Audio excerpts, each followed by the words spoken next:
Bueno, en primer lugar, daros las gracias por la oportunidad de estar aquí. Explica el blockchain así, de forma sencilla. Todos lo sabemos más o menos, pero refréscanos. Bueno, blockchain es una tecnología. A mí no me los seres humanos aprendemos siempre por analogías, ¿no? Y aprendemos buscando parecidos con cosas que ya conocemos, ¿no?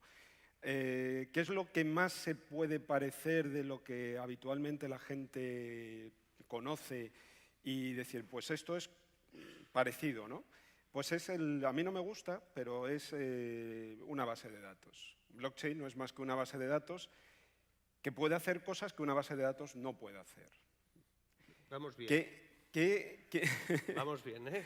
¿En qué se parece una base de datos? En que hay registros, transacciones, apuntes, y como en una base de datos están ahí escritos y se pueden consultar y se pueden leer.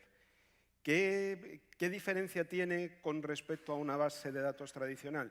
En una base de datos tradicional que pertenece a una empresa, no todo el mundo tiene una copia de esa base de datos. En el caso de blockchain, todos tenemos una copia de esa base de datos. Ahí es donde entra el problema. Cuando decís todos, ¿todos? ¿quiénes? Vale. Aquí tenemos que distinguir también dos grandes mundos, ¿vale? Ahora mismo la tecnología blockchain se encuentra en una gran fragmentación.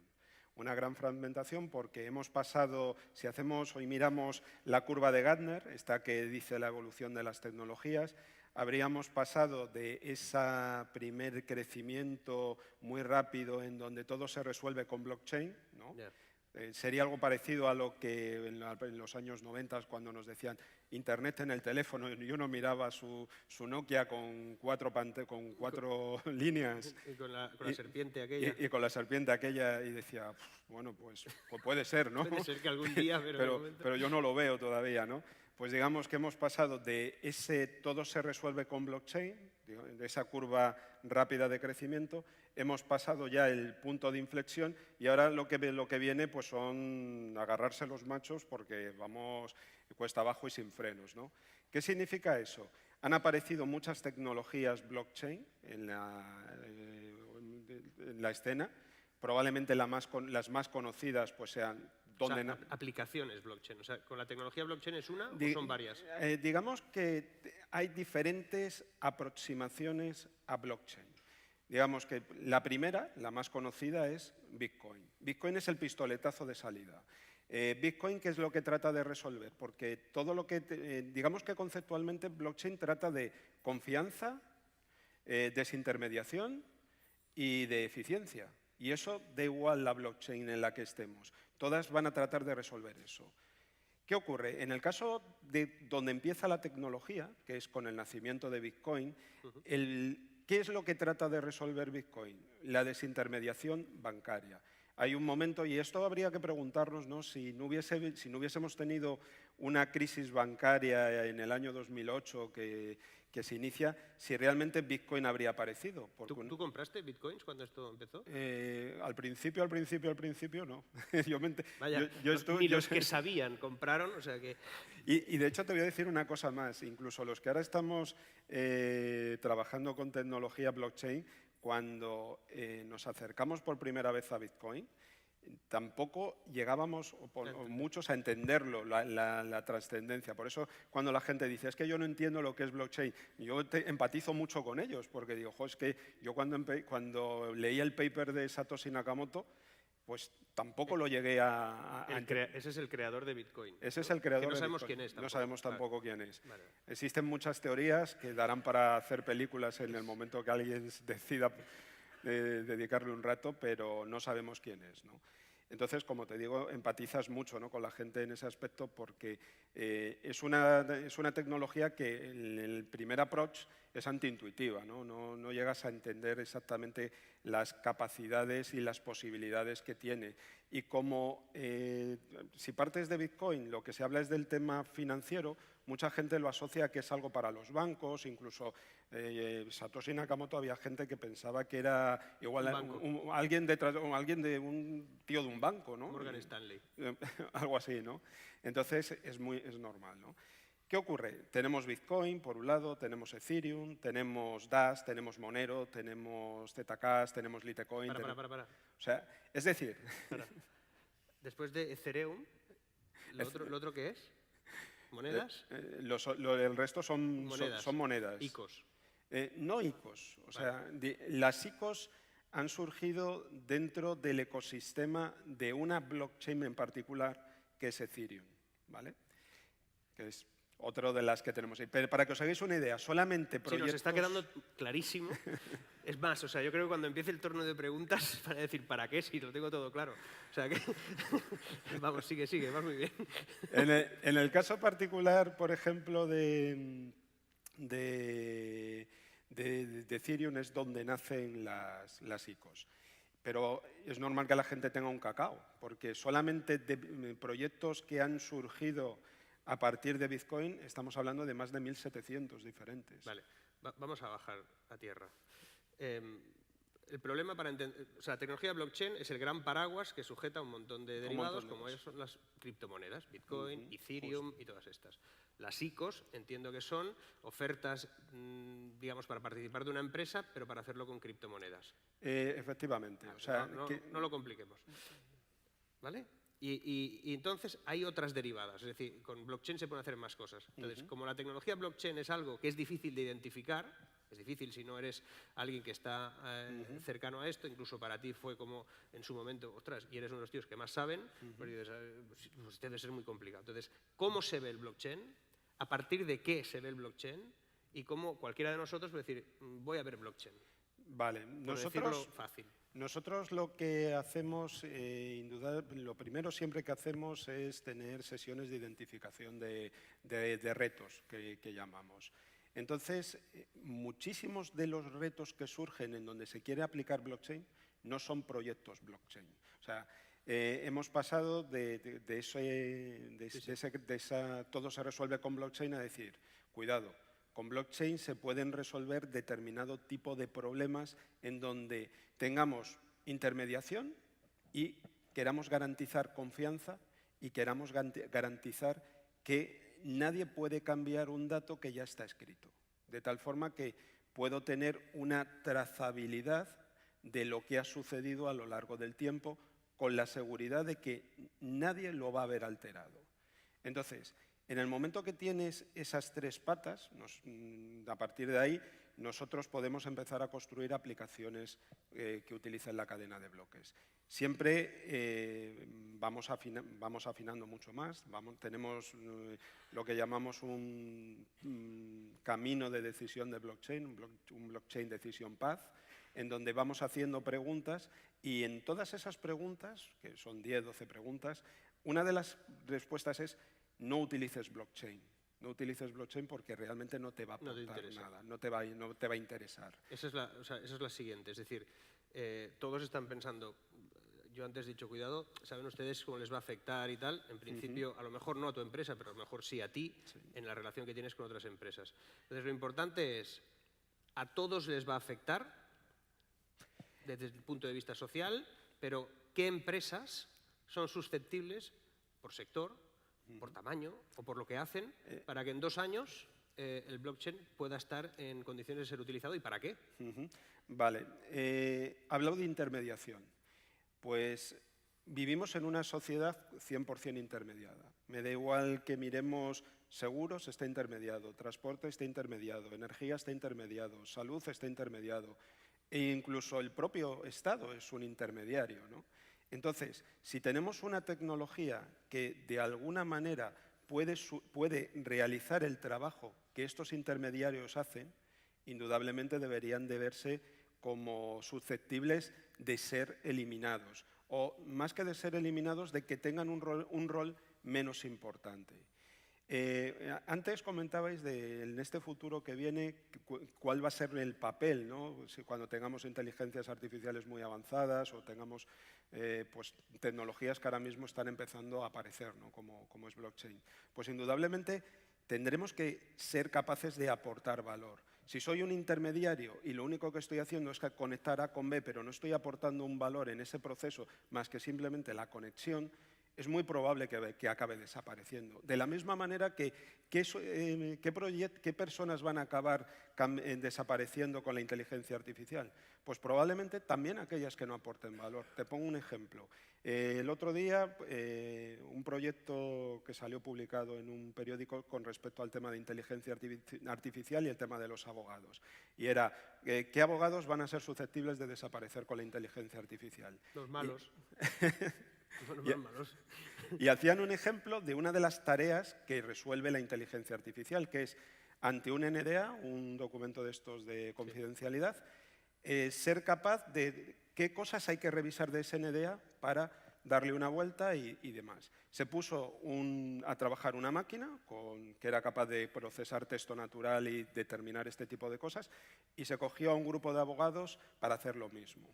Resultado, la máquina 97% de éxito, abogados 87% de éxito, abogados aproximadamente 4 horas, en máquina creo que llegarán 28 segundos.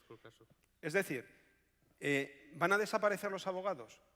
Probablemente, si eres un abogado que solamente haces estás dedicado a eso, probablemente sí. Pero lo que tendrás que hacer es aportar valor en la parte de la abogacía. Tendrás que reinventarte. Igual te tienes más tiempo, dado que esa tarea, que no es más que el crear la caja, crear cajas, que es un proceso que hacen las máquinas muy bien, ya no lo vas a tener que hacer tú. Vas a poder dedicar tiempo más a tu cliente, a enterarte de sus casuísticas, a preparar mejor tu trabajo, a empatizar más con él, a crear un valor en torno a tu cliente que igual no estás haciendo porque estás dedicado a hacer pues, una tarea rutinaria que puede hacer una máquina. Es decir, hay todos los procesos que son susceptibles de automatizarse, y en el mundo distribuido en el que yo trabajo hay una ley que es muy famosa, que es la ley de Johnston, que dice que todo lo que puede ser descentralizado va a ser descentralizado, y eso es verdad. Ahora mismo casi todos estáis trabajando, y si yo cojo vuestros móviles, seguro que tenéis iOS o tenéis Android. Seguro que tenéis Chrome. Seguro que tenéis Facebook, porque si sois de mi quinta, si fuerais de la quinta de mi hija, me diría que Facebook, eso es de viejos. Ella, por ejemplo, es más del Musical.ly o el TikTok. ¿Cómo ha dicho? ¿Musiqué? Musical.ly. Vale. Entonces, pero ya existen aplicaciones del mundo distribuido que resuelven, que quitan, que permiten hacer lo que estás haciendo ahora mismo con una aplicación centralizada, que los datos pertenecen a alguien, con el mundo descentralizado. Hace unas, para ver si lo hemos entendido, hace unas semanas tuvimos el cacao de la retirada de un impuesto por el gobierno con respecto, por ejemplo, al impuesto de actos jurídicos documentados. ¿No? Se decía, no, es que este impuesto se puede eliminar gracias al blockchain. De hecho, yo incluso eso lo escribí y tuve hostias por todas partes, ¿no? Porque hubo quien dijo que eso es imposible, que los notarios en España siempre van a tener un papel relevante. Es verdad que en el mundo anglosajón el notario simplemente da fe y ya está, no aporta valor a ese proceso, y el notario latino sí que lo hace. Pero sin embargo, yo sigo pensando, y otras personas piensan, de que el notario realmente en ese exacto ejercicio, que era dar fe de que se ha realizado un crédito hipotecario, tiene un riesgo importante con respecto a la tecnología blockchain. En el caso del notario en España hace otra serie de funciones que, como decía, aportan valor. Entonces, probablemente el notario, o muchas de las funciones del notario que tenemos nosotros, no van a desaparecer. El notario debería de ver la cadena de bloques como una herramienta más. O sea, no debería de tenerla miedo. Habrá procesos que estarán escritos ahí, que estarán grabados ahí, y por tanto puede ser una herramienta para que el notario sea el que haya sido él el que haya escrito en la cadena de bloques y le dé a sus clientes la posibilidad de que no le molesten, sino que tenga una app que pueda verificar algo que ya está ahí escrito, y por tanto no tengas que irte al notario a pasar una serie. No estamos diciendo que no vayas a cobrar por el proceso, si es lo que le preocupaba al notario, ¿no? Seguramente. sino oye, vas a hacer las cosas de otra manera. E indudablemente habrá procesos que no tendrán sentido. El otro día, por ejemplo, hablando con algunas empresas de Industria 4.0, decían, es que como yo el tema del blockchain yo en mi entorno no lo veo. Y yo le decía, bueno, pues imagínate lo siguiente, ¿no? Y era un ejemplo, ¿no? Que podía igual tener o no tener sentido según desde la óptica en donde lo... Pero imagínate que ya ahora mismo ya estás sensorizando la fábrica. Ahora imagínate que todos tus sistemas SCADA, tus PLCs y demás, toda la información de tu proceso productivo la estuvieras registrando en un sitio que es inmutable, que no la estás cambiando, y que le metamos una capa de inteligencia. Pues igual resulta que las validaciones que te está haciendo AENOR cuando viene y pasa no sé cuántos días en tus instalaciones, pues las podría eficientar de una manera mucho más fácil porque hay un sitio en donde confía que tú no puedes estar falseando la información.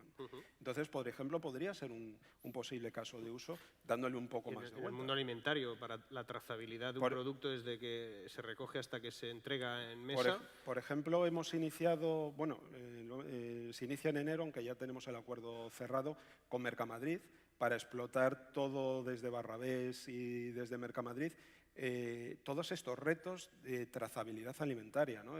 Oye, ¿cómo desde que te llega el producto hasta que llega a la mesa del usuario, qué es lo que está pasando? ¿Cómo se está produciendo? Pero el tema de trazabilidad no solamente aplica a la alimentación, aplica a cualquier sistema, ¿no? El tema de, oye, si yo tengo una determinada titulación que has pedido la universidad, que exista, que ha sido un tema eso sí que va a ser un problema. Muy interesante, eso ¿no? Va a ser un problemón. El que yo tenga un sitio en donde pueda decir, joder, no, es que, oye, mira, es que sí, es que Santiago es ingeniero, tío, es que mira, lo ha escrito tal universidad en tal fecha y no lo podemos falsear, ¿no? Entonces, todo ese tipo de información, ese tipo de procesos, indudablemente van a ser automatizados y vamos a poder crear aplicaciones que ahora mismo pues, solamente podemos imaginar. Porque eso es importante, la tecnología blockchain todavía no está madura. Es verdad que en la velocidad en la que se están adoptando las tecnologías... ¿Tú crees que se dice, o sea, que pasa como con la inteligencia artificial? La inteligencia artificial parece que estamos a punto de relacionarnos como si fuera esto ciencia ficción, ¿no? Claro. Y realmente cuando trabajas con inteligencia artificial te das cuenta que está a años luz muchas de las cosas que se dicen.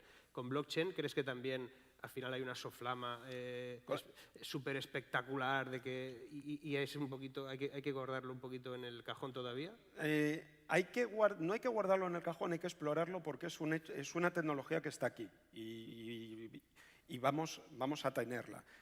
Y la tenemos, de hecho, hay un montón de empresas que ya tienen proyectos blockchain que todavía no han publicitado al exterior, pero tenemos corporates que trabajan con nosotros, que tienen montados sus propias criptomonedas y que están reconocidas dentro de su propio grupo. Y estamos hablando de corporates muy grandes.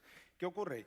Que, por ejemplo, dentro del propio Barrabés utilizamos la cadena de bloques para darnos algo parecido a los likes. Cuando tenemos likes. Algo parecido. Los llamamos Kiitos, tenemos empresa en Finlandia. Kiitos es gracias en finlandés.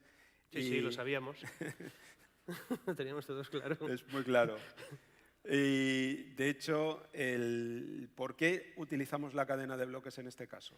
Porque estos likes los podemos cambiar por cosas que Barrabés nos da. ¿Qué ocurre? ¿Por qué utilizar cadena de bloques en vez de utilizar otra estructura que podíamos utilizar? Porque a mí no me puede venir Carlos Barrabés ni puede venir nadie de la empresa y decirme, oye, quítale estos likes a esta persona y pónselos a esta otra. No, es que si los compañeros lo han dado, eso es inmutable, eso está ahí escrito. Y, por tanto, tenemos la confianza de que nadie lo puede alterar. Y eso es importante. ¿Por qué compras en el Corte Inglés y no compras en el Top Manta? Porque el Corte Inglés te da una confianza que el Top Manta no te da. Entonces, es indudable que en el momento que tú puedes tener un lugar en donde puedes confiar lo que hay ahí escrito para lanzar otra serie de procesos, y bueno, ahí hay muchísimos... Por un momento he pensado que el Top Manta utilizaba blockchain. No tenemos mucho tiempo. Yo no sé si hemos conseguido, pero en todo caso... Como seguro que hay alguna pregunta, sí, la hay, Tenemos 4 o 5 minutitos por si hubiera alguna duda desde el público que te la pregunten y a ver si así... Sí, ¿no? Dice, ¿qué es el blockchain? ¿Qué es el blockchain? Aquí abajo. Un segundo que viene el micro. Es que estas escaleras tienen su cosa, porque no las puedes bajar ni deprisa ni despacio. Hola. Hola, ¿qué tal? Soy Carlos Buesa y trabajo en Biotech. Comentábamos antes muy brevemente, yo había estado en Dana Point, en California, en una reunión específica de estas cosas, de blockchain y tal, y me llamó mucho la atención que la audiencia, que eran inversores específicos del sector, estaban preocupados mucho por el tema de la defensa y la ciberseguridad y todo este tipo de historias. No sé si es una visión muy americana del asunto este. Y me gustaría si podías comentar algo en plan cultureta general, qué influencia puede tener. Y luego a nivel personal yo siempre me he preguntado qué influencia puede tener en el medio largo plazo las aplicaciones financieras del blockchain en la financiabilidad pública, en la fiscalidad pública y en la sostenibilidad de las cuentas públicas. Vale. Esto, por ejemplo, esto último que dices de las cuentas públicas es muy, muy, muy interesante porque una de las cosas que ocurren es que cuando tú tienes una red de pares, de ordenadores que están conectados en diferentes partes del mundo, que están intercambiando información y están ejecutando aplicaciones, ¿qué fiscalidad aplicas? ¿La de España? ¿La de Francia? Eso es uno de los problemas que hay.